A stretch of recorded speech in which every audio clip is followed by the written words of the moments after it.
Welcome everybody. Good afternoon or good morning, depending what time zone you're in. Hi, my name's John Massey. I do various things. I basically spend my time kind of analysing opportunity and risk in various clean tech business sectors, of which storage is one of them. Also look at renewable power, electric vehicle charging infrastructure, basically various things around the evolution of the power system and the grid and so on. And as part of what I do, I also do various training work, including quite a bit for Green Power, which is why they've asked me to do this webinar. And also it supports the electricity storage markets course I'm running for them in London coming up in June.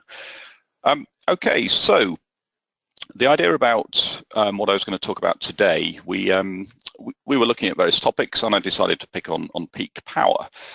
Now, if you follow the energy storage picture, you may be aware that in various markets around the world, peak power is one of the applications that people are looking at for electricity storage. So if you like, one of the revenue opportunities if you're a developer, and one of the money saving opportunities if you're the system operator.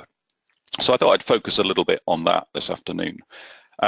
What I'm going to do is we'll talk in general about peak power and some of the things we want to solve, why it's a problem in the first place.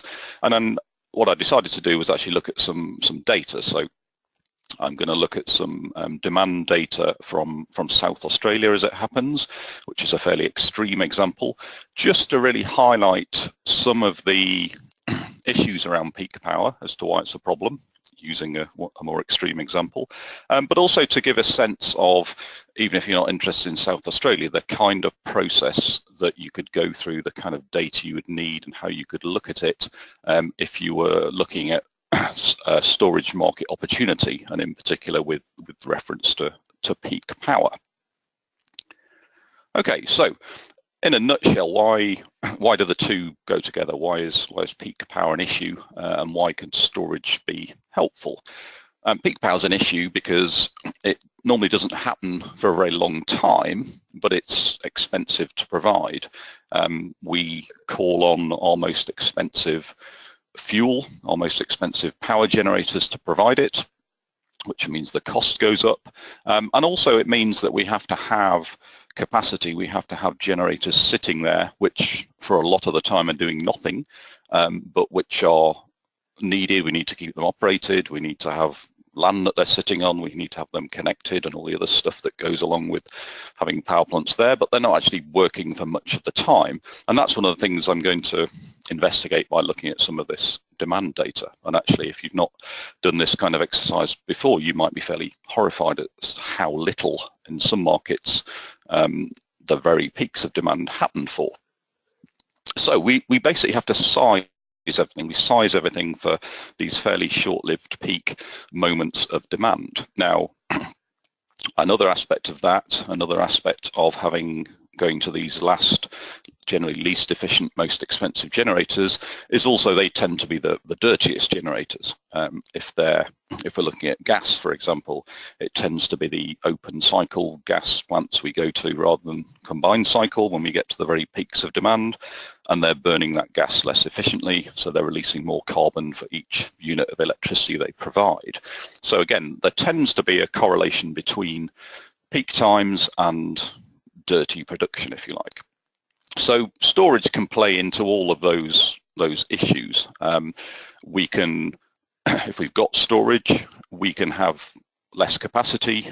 We can operate capacity at higher utilization rates, so we can run capacity when there's less demand, but put the electricity we produce into storage and then take it out of storage at times of high demand rather than turning on new power plants.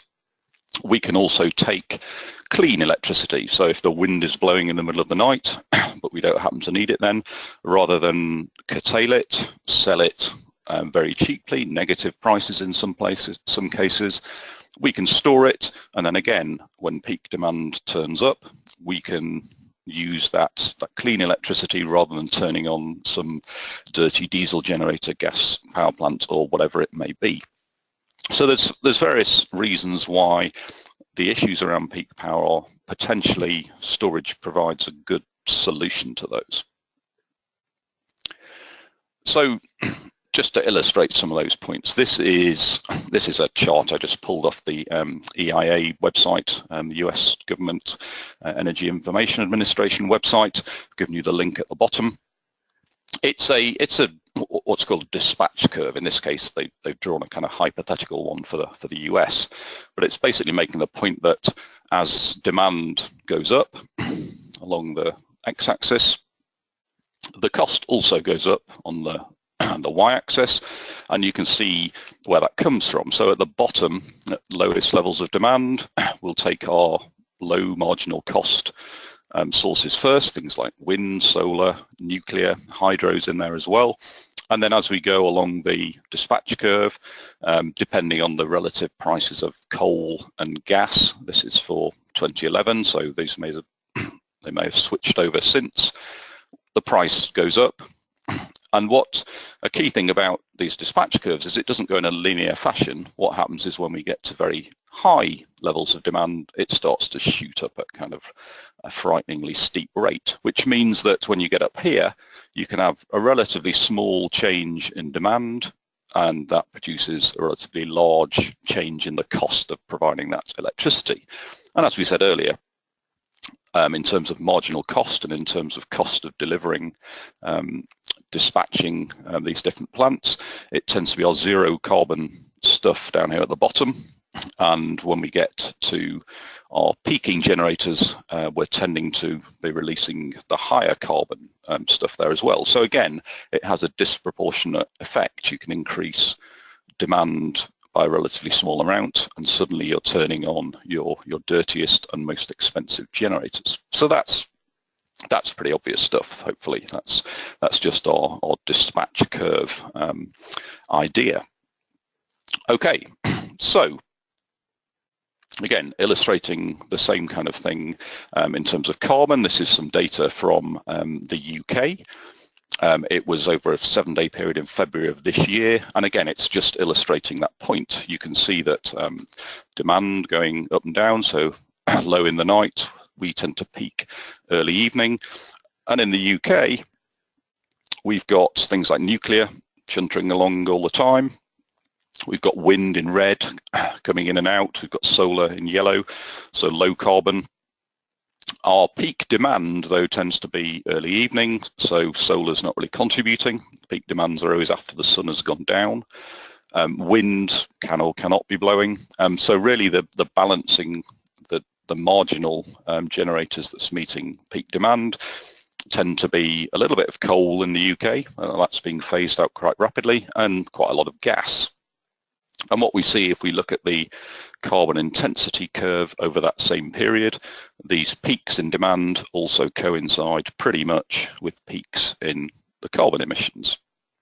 So again, if we could, for example, store electricity overnight, for example, when the wind's blowing, and use some of that at peak times rather than burning gas, particularly burning some of our open cycle gas, then we could potentially smooth out this carbon emissions curve as well. So those are some of the kind of issues that we can hopefully address by using more storage in the system, if we can manage to deploy it. Okay, so let's have a look at some data, because what I want to use some of this data to look at is to go beyond kind of, okay, well that's some fairly easy concepts, but actually look at, in this case, as I say, quite an extreme example where we can think about this issue of, well, how often do these peak demands happen? And again, this will vary very much from market to market. So I'm going to show you data from one particular market. If you're in a different market, you could, assuming you can find the data somewhere, you could do the same kind of analysis and come to conclusions appropriate for the market you're operating in. And again, that will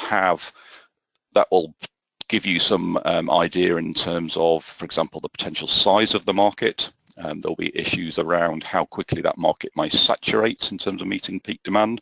There's also important issues around the business model for using storage to cope with peaks in demand. And we'll get onto some of that a bit later on. But anyway, here's some data.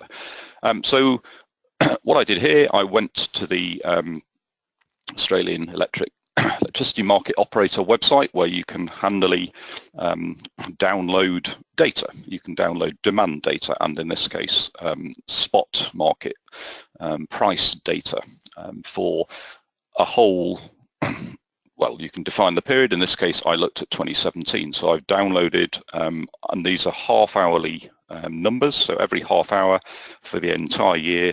So if you look at how many half-hour periods there are in a year, it's about 17,500. So there's a big Excel sheet with lots and lots of rows of data, and then plotted them up. Now we can see that demand is rather spiky here. We've got, this is Australia, so winter is actually what I would call here summer, and then summer is over here kind of December through to January. And so you can see that in the winter period, demand is varying from usually low of around about 1,000 up to kind of 2,000 in a reasonably narrow band. Once we get to the summer period, it's a lot more variable. You get very, very spiky demand variability. So you've got some days when you've got really, really high spikes in demand down to very, very low baseload demand. And so even without delving further into the data, we can see that the peaks here really vary quite substantially. So the biggest peak over the entire year is just over 3,000 megawatts. Now remember what we said about having a system. That's the kind of peak we have to be able to meet if we're going to keep the lights on. So we're sizing our system, we're sizing the grid capacity, our generating capacity, our various resources, supply resources to do that, which could include generators, it could include interconnectors, again, quite market specific, but we're sizing everything so that we can meet these big peaks. So the maximum peak there, and then a few other peaks above 2,500. But then for most of the rest of the year, even at peak demand, there are months here in the kind of autumn and spring when even the peak demands are nowhere near that. They're about half as much. And so we've got all this infrastructure sitting there and sized to meet 1 or 2 days over here. And it's not a good use of infrastructure investment. We've got things sitting there that are being very, very poorly utilized. So the question becomes, how underutilized is that infrastructure? How often are these peaks actually occurring? And also then we could start to look at, well, does that mean then there's going to be a case for using storage to shave off some of those peaks, is what I'm going to look at here, rather than having generators sitting there. So instead of turning up supply, why don't we use storage to shave off some of those peaks, and that will enable us to turn off some of our supply or not build more supply. You'll also notice that South Australia is quite notorious for having some insanely high price spikes as well. This is the price in orange refers to this, the y-axis on the right-hand side of the chart. I'll show you a close-up. This, most of the time, it's sort of bobbling around between kind of round out the kind of hundreds type price, but every now and again we get these spikes up into the thousands. And again, you can see that they generally correlate with spikes in demand as well. The exact timing in a market will vary, and again, it's back to that dispatch curve. It will depend on things like how much low marginal cost generation there is that happens to be at the time of peak demand. So South Australia has quite a lot of wind resource, for example, and quite a bit of solar. So if it happens to be a howling gale when demand is high, then it doesn't necessarily mean you'll get a spike in price. On the other hand, if the wind is low and demand is very high, Then you go to, in the case of South Australia, a few gas power plants, and they can pretty much charge what they want, and so you get these big spikes in price. So that's a year's data, and what we'll do is we'll kind of home in on that and examine, okay, well, we've got these spikes, how long do they actually last? What amounts of energy are we talking about if we're going to try and address some of this using storage, or indeed using other solutions, which I'll mention briefly as well.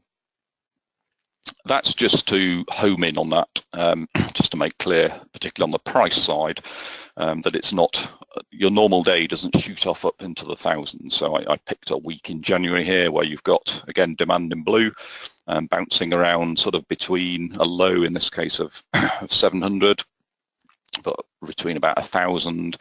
There's one day when it peaks at over 2,000, but mostly it's sort of bouncing around in here.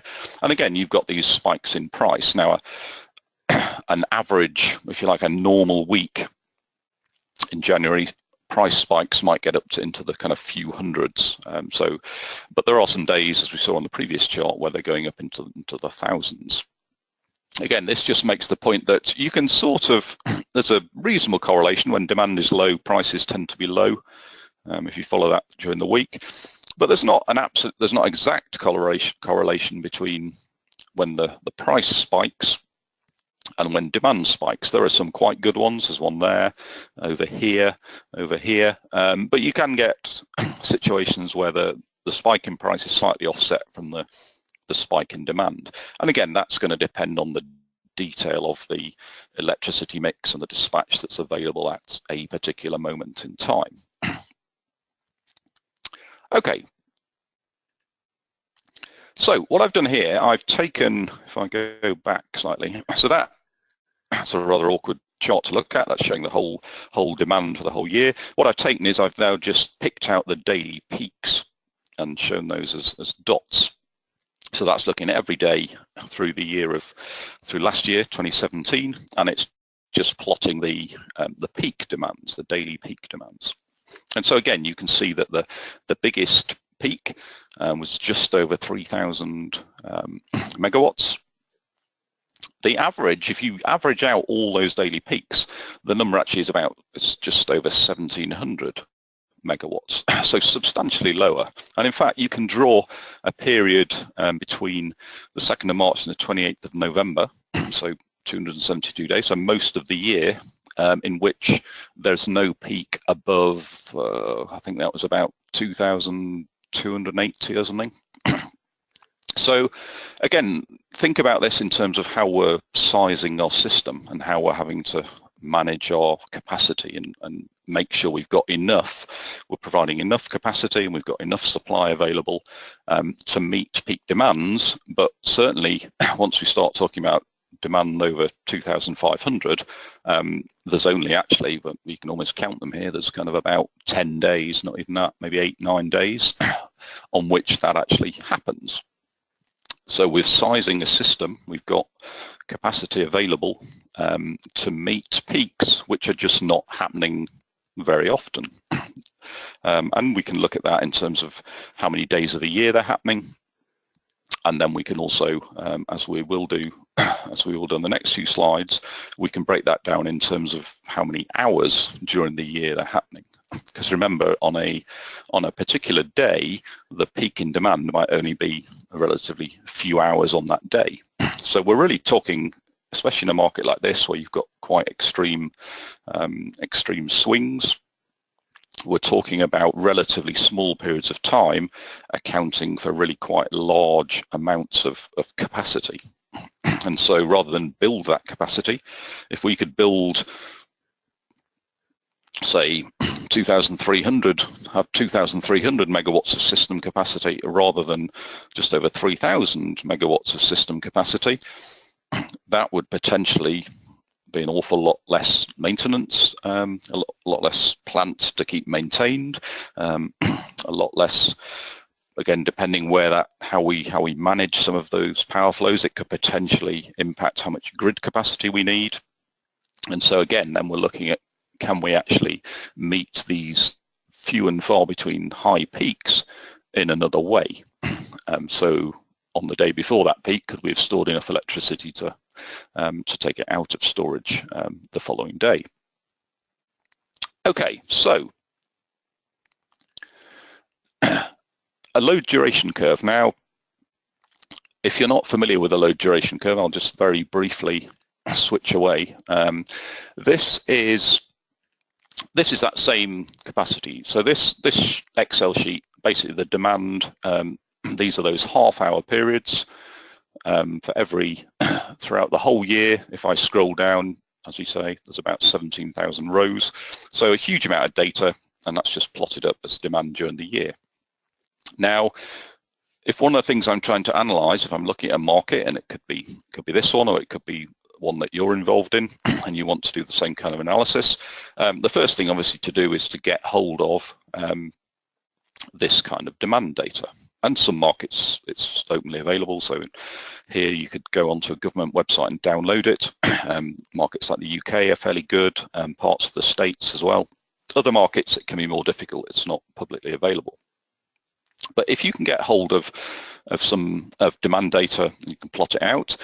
One of the questions we might want to ask then is, well, okay, how often is demand going above, say, 2,500, this line here? One way I could do that is I could start reading down this list. So I could start scrolling down,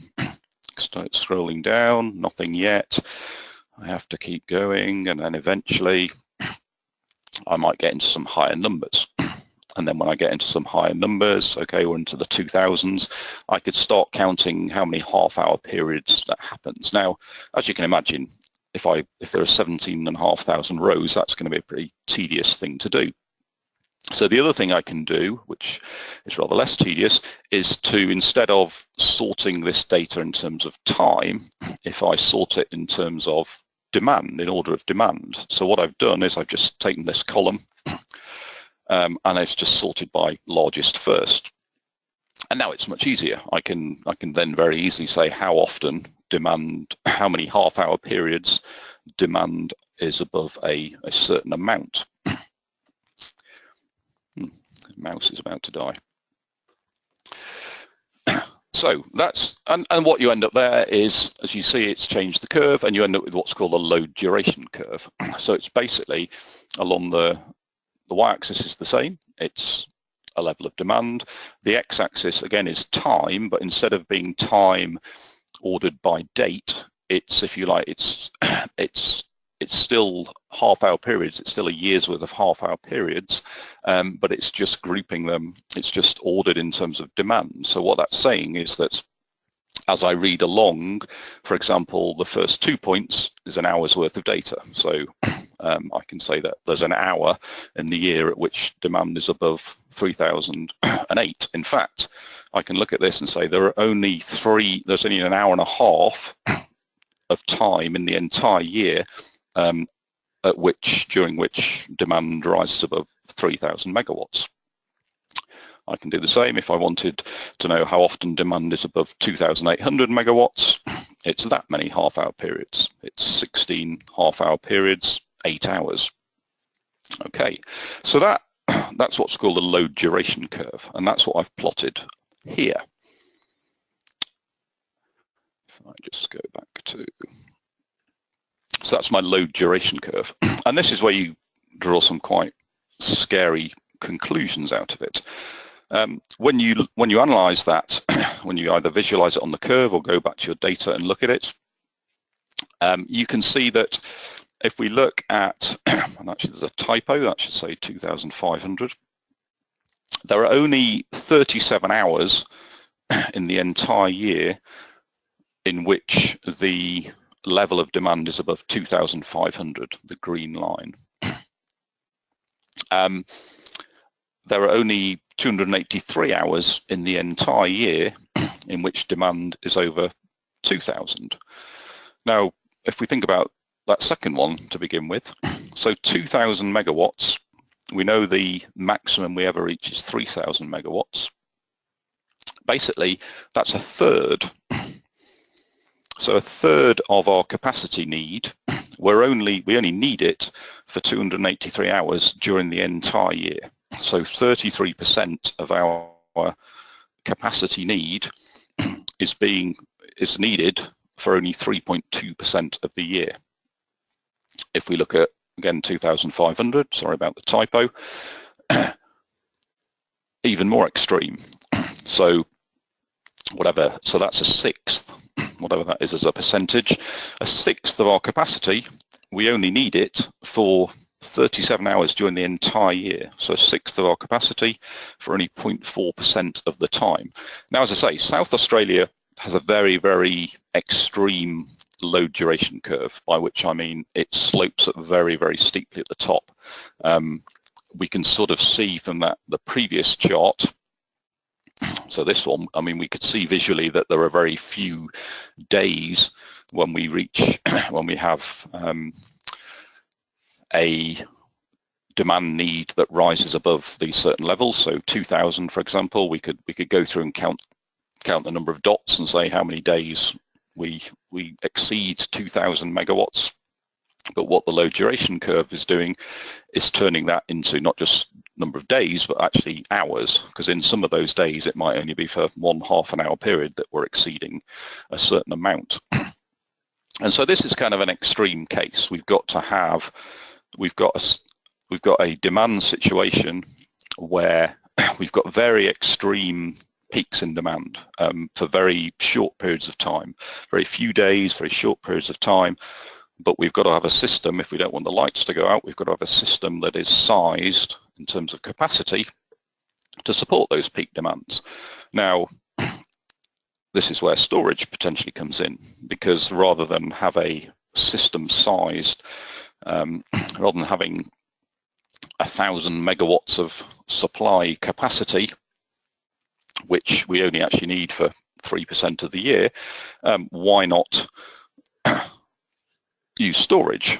Why not provide those 283 hours of peak demand, not by switching on and going on our dispatch curve to switch on some expensive, potentially dirty power plant, but why not use storage? Why not have stored electricity overnight from one of our cleaner sources and then get it out of storage during the day, during these peaks, to provide that that electricity? It will save us on capacity, it will be cleaner, and it may solve other problems as well. It should be cheaper, for example. Okay, so that's one thing you can do, and as I say, I'm using South Australia, but if you were looking at a market of your own, or you were looking at a market to go into and think about, well, okay, I'm interested in doing storage projects, maybe peaking capacity is one area I can look at. This kind of thing will start to help you analyze, well, how much of a problem is it? How often does it happen? Now, I mean, one issue here is that on a negative side from storage point of view is that because it happens so infrequently, you'd be struggling to come up with a business model that says, okay, I'm going to invest in a battery, but I'm only potentially going to utilize it for a few tens of hours during the year. There might be other markets where actually you could, if it was a much shallower load duration curve, you could be shaving off peak capacity almost every day, and so you might have a battery that was cycling around all the time.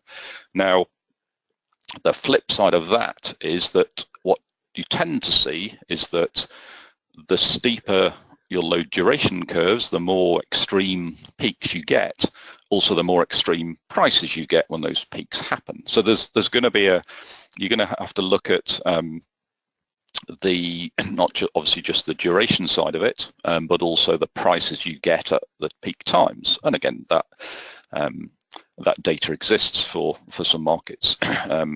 So the South Australia one, I showed you the price data on the previous chart. And what you could also do, you can also plot what's called a price duration curve, which is the same principle. You could look at how often you have certain prices.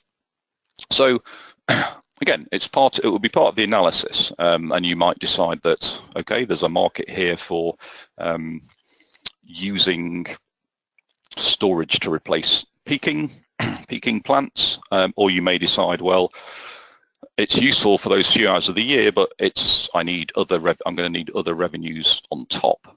And maybe if it's used so infrequently, then there's plenty of time in between to do other things, other grid services or whatever it may be. You're also looking, depending who's deploying that storage, they're looking at, well, what's the avoided cost? So what's the cost of maintaining other capacity and so on? Okay, so that's the principle of kind of looking at how often these peaks happen, how big they are, how much resource they use for relatively small time, and using a load duration curve to be able to do that. Okay, so let's home in a little bit more. So we've looked at it over the year, but in practice, what we need is to look at, well, what would happen on potentially on the occasions when this occurs. Okay, so those 37 hours, and again, above 2,500, not 2,000, when did they actually happen? All those 37 hours of demand above 2,500 megawatts happened between January and the 1st of March. And in fact, I've plotted here the number of hours on each of those days that we had. So there were 4.5 hours on January the 6th, during which the demand went above 2,500 megawatts, and so on for the other days on which it occurred. The yellow dots refer to the prices that were reached on those days. And again, there's not an exact correlation. In fact, there are 1, 2, 3, 4, 5, 6 of those 9 days saw prices go above $2,000 per megawatt hour, which is obviously very extreme pricing. So there's a reasonable correlation between having very high spike prices as well as these high levels of demand. But there are 1 or 2 examples where even though you had high demand, the prices didn't have those extreme spikes. And again, that will be you'd have to look into the specifics of the electricity mix that was available on that day. And I suspect in particular you'd be looking at how much solar and wind was happening, how much solar or wind was around, or how much interconnection capacity, whatever it may be, at the time when those demands happened. Because what you might find is that you didn't have to call on your very expensive last-minute fossil generators to produce. So very few hours, and actually more than half of those hours occurred on 3 days, between February the 8th and February the 10th, 2017. So let's focus in there. What I've plotted here, I've plotted the period around those days, so I've plotted the first couple of weeks in February. So we had a fairly quiet week and a bit here, and then it also not so bad afterwards. And then we had these 3 days in the middle where we had spikes in demand up to our annual maximum just over 3,000, and then a couple of slightly lower peaks on the following days. And that we also saw spikes in price. So from down sort of background levels, we had our kind of insanely high spike up to kind of 13,400, I think it was. And then again into the thousands on the different days. The spike in price going down slightly as the demand level went down on each of those days. Now, the reason that we had those 3 days stand out is that if you then go and look at the weather data for those days, what you'll find is that those 3 days all had maximum daily temperatures above 40 degrees. So in other words, everyone had their air conditioning blasting away, which made the demand peak, whereas the period prior to that, the temperature never got above 32, which sitting here in the UK sounds excessive, but compared to 40 degrees is obviously much less. And then and once you got to the 11th to the 14th, again, the maximum was up to kind of 30, 32, 33, 34. So we had 3 days, very extreme heat, everyone putting their air conditioning on maximum, and so these spikes in demand leading to spikes in price. So one way, hopefully, we could get rid of some of these spikes in price would be to shave off some of the top of this demand. And we know if we've got enough capacity to generate, cover these peaks in demand, I mean, there's obviously, it's sitting there over here doing very little. And even overnight, there's much less demand. So we've certainly got enough capacity to generate electricity, put it into storage, and then rather than turn on generators to meet these peaks, just say shave it off at 2,500 megawatts. And hopefully one of the things that will do, as we'll see, if even by going down slightly in demand, we've seen the price spike go quite substantially down. If we can start to shave off those peaks, what we should be able to do is also shave off some of those very extreme prices. Essentially, we'll kick some of our most expensive and potentially dirtiest generators out of the system. We won't need them anymore. So the next question is, if we think that's a good idea, how much actual energy are we talking about to do that? Whoops. And so what we need to do there, we can home in, same data, we can home in on just those peaks. So that's the point I want to shave. I want to basically shave off this power demand. So that's our 3 days. You can see that the peaks are later in the evening, so they're kind of around about 5 or 6 o'clock on each of the days. Whereas obviously peak sun, they were hot, sunny days, but peak sun would be about midday.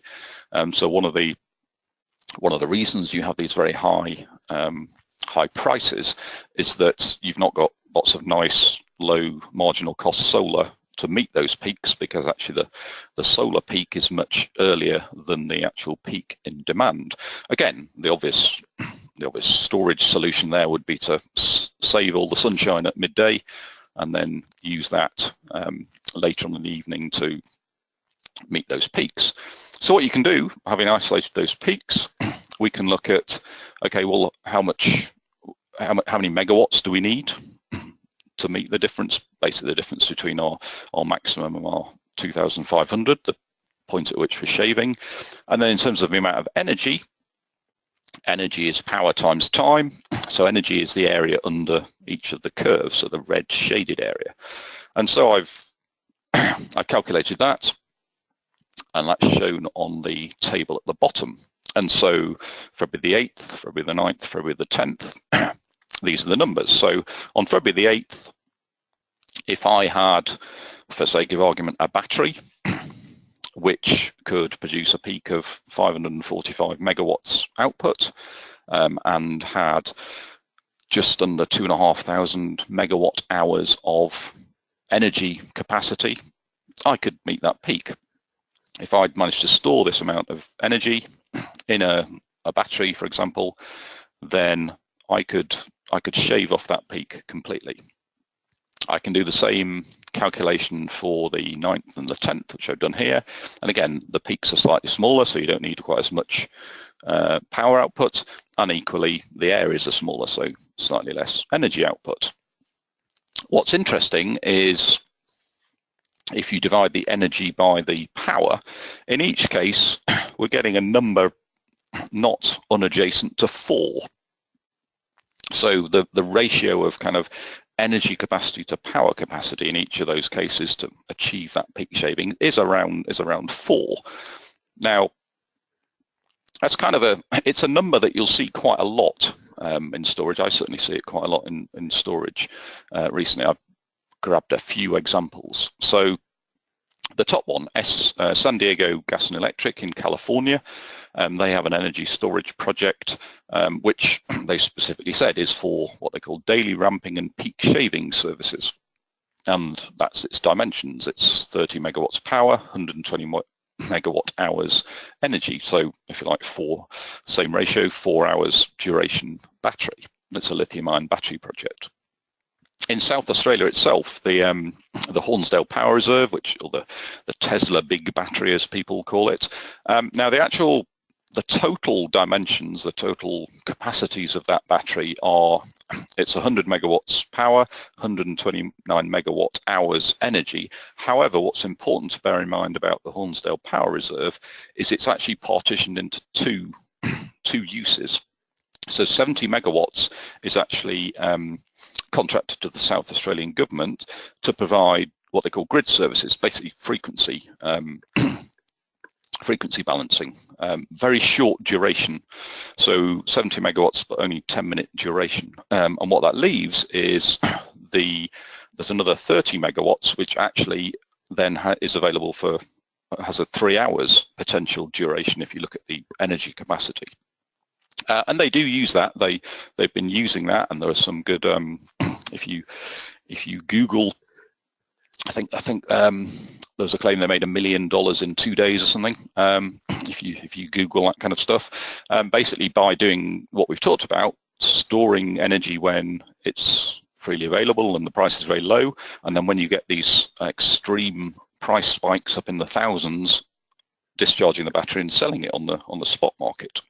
So they have, it's a good example where that business case of storing cheap, selling expensive, and basically helping shave off some of those peak demands is not the entire business case of that power plant. In fact, what's the business case, the base money, the steady income is being provided by a grid services contract for the 70 megawatts, and if you like, the 30 megawatts is then cream on top of that revenue to do some trading within the spot market. But again, if you look at the bit that's doing that trading, it's a kind of 3 hour period. And then another example in the UK, for example, we have what's called a capacity market auction, which is for future, it's basically guaranteeing future capacity. In this case, the auctions are for between 1 year and 4 years into the future. The most recent one, which happened a couple of months ago here in the UK, what National Grid, who run that auction, did, they changed the way that the capacity that you bid is deemed, and you're awarded revenue on the basis of, and basically they made clear that they were going to provide the best rewards for batteries with a longer capacity, because what they didn't want is a battery with a capacity of only kind of half an hour in 4 years' time when it had to meet peak demand. If that peak demand period was longer than half an hour, what you don't want to do is suddenly the batteries run out of energy and you can't provide that capacity guarantee anymore. So what they did, they derate, what they call derated battery capacity depending on duration. And you get the full 96% is the maximum you could get, and that full capacity comes in if you've got a 4-hour battery or more. And again, if you search around, if you look at various case studies, particularly in the US, there have been various tenders around batteries for providing capacity or providing peak power or for shifting solar to peak times and so on. This this volume of 4 hours comes up quite regularly. It's not a magic number, but it was just interesting that from the analysis we've done in one market, this kind of similar 4-hour number keeps cropping up in other markets as well. It's starting to become, I would say, a kind of, for things like time shifting, peak shaving, capacity provision at peak times, 4 hours is sort of becoming a rule of thumb, useful number that system operators or utilities are looking at for storage to provide, whereas a lot of the early applications of storage could get away with just very short energy, quite high power capacity, but quite small energy capacity, because their key revenue streams were more like frequency response. So it's very short time frame charge-discharge cycles. Obviously, if we wanted to shave more off, I could do that. I've done the same calculation here. Instead of going down to 2,500 megawatts, those same 3 days, if I shave off all the way down to 2,000 megawatts, what you'll find is that, because these are kind of triangles, as you go for each jump down in power, your duration becomes longer, so you need more energy. And again, you do the same calculation for each of those days. And so to shave off, in this case, I mean, you're shaving off a third of the capacity. That's a pretty extreme peak shaving. And then you're talking about more like 7 or 8 hours of duration. So again, in most markets, that would be, I've not seen anyone talking about a requirement for batteries that have 7 or 8 hour durations, but it's just to make the point that the further you take it, the more you want to shave off, the more that duration goes up. But certainly at the moment, around about the kind of 3 to 4 hour energy duration is a number that keeps cropping up reasonably regularly. Okay, so that's some numbers from one example, and again, just to give you a sense, not just of the excitement of that particular example, which is quite an extreme case, but the kind of analysis you would do whichever market you are looking at, to look at things like the kind of scale we're talking about, the kind of battery durations you might be looking at, the frequency with which these events occur, which is going to feed into your business case, your asset utilization, and so on. And so we'll feed into whether peak shaving is something that's an everyday business case, whether it's something that is a kind of revenue stack on top of another business case that already exists. But to work out any of that, you need to start looking at demand data, you need to start analyzing it, you need to start picking out and actually quantifying some of these aspects. So that's quickly summing up kind of what we talked about there. For storage as a peak power supply, so we're talking about discharging storage instead of firing up some other generator. The opportunity there for the system as a whole is that you need to maintain less generating capacity, and the stuff that you do maintain, the capacity you do keep, you'll actually utilize it more, because a battery isn't a free source of energy. You've got to charge it up. So it also means that you can turn off generators just for those peak times, but before, if you're going to discharge the battery at that peak time, at some other time that battery has to have been charged up from something. So you can have less overall capacity, but the capacity you have, you'll actually use more, which is more system efficient. If you're removing that peaking supply, that tends to be the most expensive. It tends to be the dirtiest. What you should see is a flattening of those real extremes in price, the real price volatility. And also it gives you an opportunity to shift your clean energy generation, so sun during the day when demand is lower, potentially, to the evening when demand is high. So you can make sure that not only is your peaking energy cheaper, but hopefully cleaner as well. And actually, you can also, the flip side of that is if you've got clean energy being generated when you don't really need it, so you have oversupply, and you might have to have been looking at curtailing it, or you might have been paying people to take it. Not only can you reduce the costs at peak times, you can also reduce the costs of oversupply at off-peak times, so winning in both directions. Obviously, if it were that simple, we just turned off all our peaking supplies and there'll be batteries everywhere. Now, obviously, the risks are, is there a business case? Insufficient value. Now, so basically, is there enough money to be made by doing this versus the cost of installing a new capital cost in the first place? Now, and the value will depend. It's not just a function of the sizes of these peaks or the duration of these peaks, but it's in particular going to be tied also to how you're meeting peaks at the moment. It's going to be tied into the electricity mix. So there's a whole bunch of factors about timing, about electricity mix, about fuel costs and so on that will determine whether there's actually any value in this market. And in particular, if those peaks are very rare, then you might find that they look highly attractive because the price shoots up and you think, oh, I could charge up overnight for next to nothing and then discharge my electricity the following afternoon for thousands of dollars per megawatt hour. But if that hardly ever happens, actually there's not much of a business case there. And so you may be looking at this as a supplement to another core revenue stream. Also, this is where the scale, those kind of calculations on the scale and the amount of energy we're talking about become important. There's obviously a risk of cannibalizing your own business models here. The more storage you put into a system and the more you smooth out some of those peaks, the more you'd expect those prices to come down. And so that arbitrage opportunity would tend to disappear anyway. And if those peaks are relatively short and relatively rare,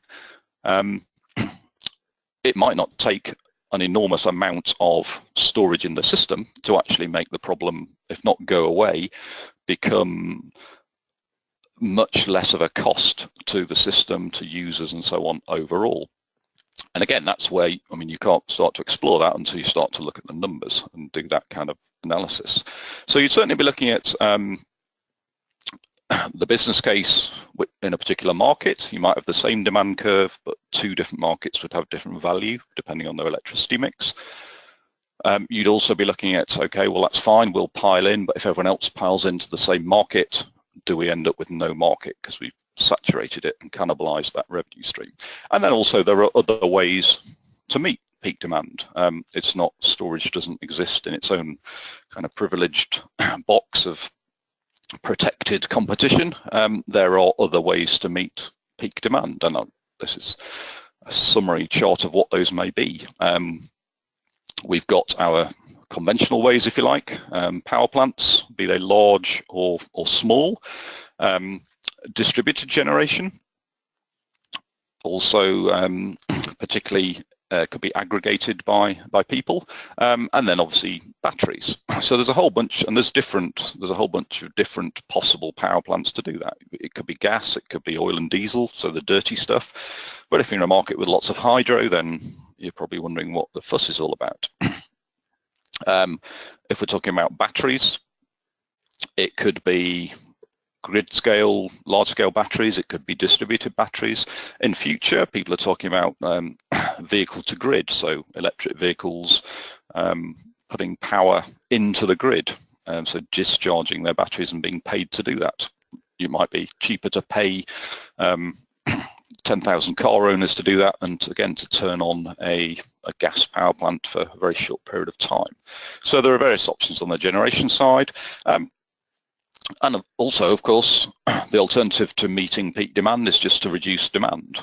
It's to various means, either time of use energy prices, demand charges. You can just incentivize people not to demand electricity at peak times. That,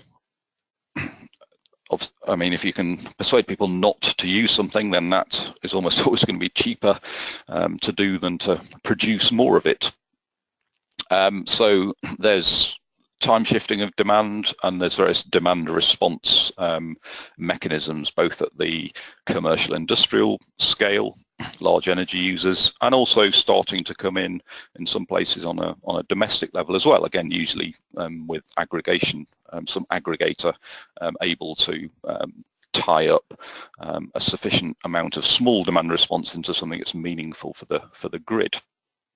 And so that often, those demand response efforts often involve thermal loads, so refrigeration, heating, where there's a certain inertia where you don't have to have your fridge being powered up at a particular time, because it will still stay cold for several hours if you just turn it down at the very peak times.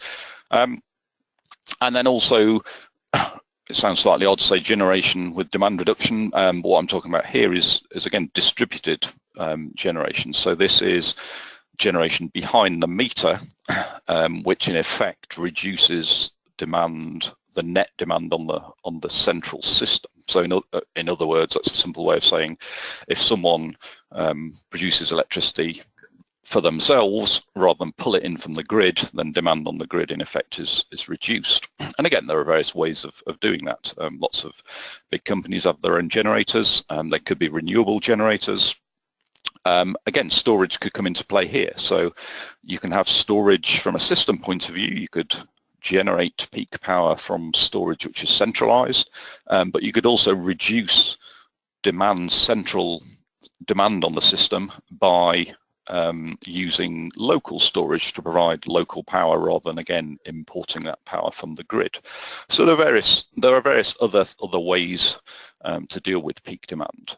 So if you're looking at storage as a potential opportunity to do that, it's not just about the market, the demand and how it looks, the market opportunity and so on. It's also about, well, what are the alternatives, about other cheaper ways to do that. It doesn't always have to be the answer to everything. Okay, and I think that I've pretty much used up the hour, so that's reasonably good timing. Yeah, so hopefully you found something useful in there. As I say, I think the main thing I wanted to stress was to make the general points about peak demand and why it is something that people are very keen to solve, to mitigate, why storage potentially feeds into that, and in particular, a kind of quick flavor is, if you're going to look at this as a market opportunity, some of the numbers that you need to start crunching and some of the things you can look at to see the scale of the market and to see the duration that we're talking about, and then you can start to feed that into whether that makes sense as a business model opportunity or not. There are alternatives. Okay, thank you.